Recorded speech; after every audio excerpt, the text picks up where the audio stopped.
C'est dans le respect de la tradition qu'a eu lieu le vendredi 29 janvier dernier l'audience solennelle de la rentrée au Palais de justice de Toulon. Malgré les circonstances particulières, la juridiction a tenu à la maintenir, mais en effectif réduit. Alors aujourd'hui, nous avons tenu l'audience solennelle de rentrée, mais dans un format inhabituel, parce que pour des raisons sanitaires, l'ensemble des personnalités qui habituellement sont invitées étaient absentes.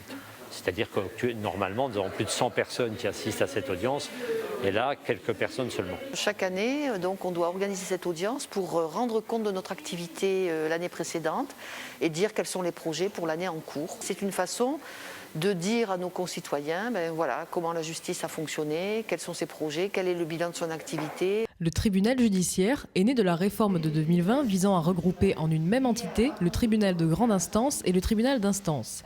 Cette renaissance bénéfique permet à ces acteurs de recentrer leurs priorités.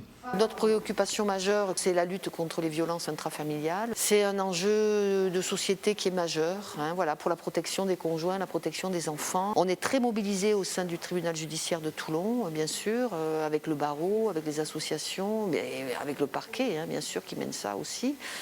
Et voilà, on va essayer de renforcer cette politique. En tous les cas, c'est pour nous une politique de juridiction. L'objectif premier du conseil départemental, c'est d'apporter l'information juridique dont nos concitoyens ont besoin via des permanences qu'on organise avec les avocats, les notaires, les huissiers, les associations. Dans cette démarche d'accompagnement et d'entraide, plusieurs permanences d'accès au droit recouvrent l'ensemble du Var. Elles permettent aux usagers d'obtenir les réponses à leurs questions de droit sans passer par un avocat, tout en n'excluant pas la possibilité d'ester en justice si nécessaire. Plusieurs problématiques ont refait surface pendant l'audience, notamment celle des effectifs. Des solutions sont mises en place pour pallier au manque de personnel et à la crise, en particulier les audiences numériques. Le développement du numérique, c'est l'aboutissement de la dématérialisation complète des procédures pénales. Un jugement numérisé n'aura pas plus de valeur qu'un jugement papier, mais premièrement, par le numérique, on traite davantage de procédures, notamment en termes de fonctionnement, de greffe, de transmission d'informations, de stockage de données. Donc l'acte de juger sera le même, mais la mise en œuvre de la procédure pénale qui entoure le jugement sera évidemment simplifiée. Je suis un petit peu inquiète sur cette année 2021 parce qu'on ne sait pas trop où on va avec confinement probable.